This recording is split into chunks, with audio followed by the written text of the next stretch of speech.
Hello hi friends, ఇది వచ్చేసి సొరకాయ. ఈ సొరకాయ వచ్చేసి బాగా ముదిరిపోయింది. అది పై తాటంతా తీసేసి ఇలా తీసుకున్నాను. సన్నగా కట్ చేసినాను సొరకాయ బజ్జీ చేసుకోవడానికి. ఇలా సన్నగా కట్ చేసేసుకున్న తర్వాత దాంట్లో కావాల్సిన 2 టమోటాలు, ఒక తెల్లగడ్డ, ఒక 3 టమోటాలు, 4 టమోటాలు, మొత్తం ఒక 7 పచ్చిమిరపకాయలు, ఇవన్నీ వచ్చేసి క్లీన్ చేసి పెట్టుకొని బాగా కట్ చేసి పెట్టుకోవాలి.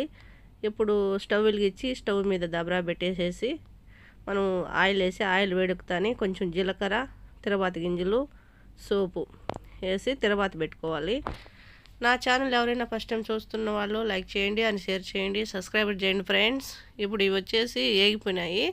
దాంట్లోనే ఉల్లిపాయలు, ఎల్లుల్లిపాయ, కరివేపాకు, పచ్చిమిరపకాయ అన్నీ వేసేసుకొని మంచి కలర్ వచ్చేంత వరకు వేయించుకోవాలి.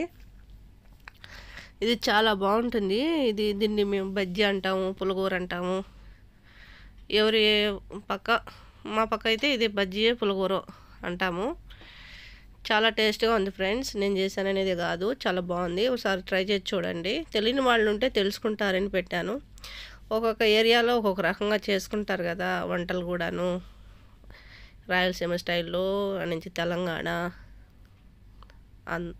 ఒక్కొక్క పక్క ఒక్కొక్క రకంగా చేసుకుంటారు కాబట్టి ఇది మా కడప స్టైలు, రాయలసీమ స్టైల్.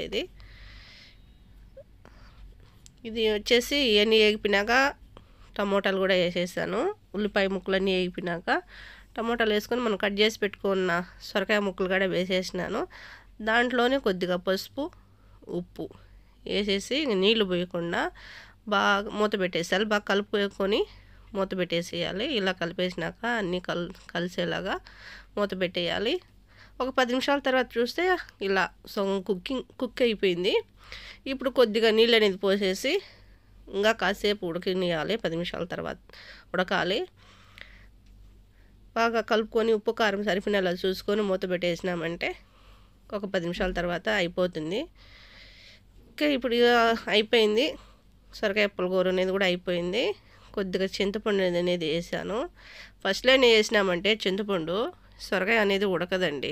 అందుకని సగం పూర్తిగా ఉడికిపోయినాక మనకు పులుపు ఎంత తినగలమో అంత చింతపండు వేసుకొని కాసేపు కలుపుకొని మూత పెట్టేసి ఆ తర్వాత పప్పు గుత్తితో కొంచెం అటు ఇటు నలుపుకొని కొత్తిమీర వేసేసుకొని కలిపేసినామంటే అయిపోయినట్టే.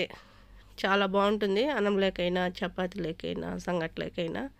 ఓకే ఫ్రెండ్స్, ఎలా చేశాను అనేది కామెంట్ పెట్టండి, అండ్ లైక్ చేయండి, అండ్ షేర్ చేయండి. ఓకే మరి బాయ్.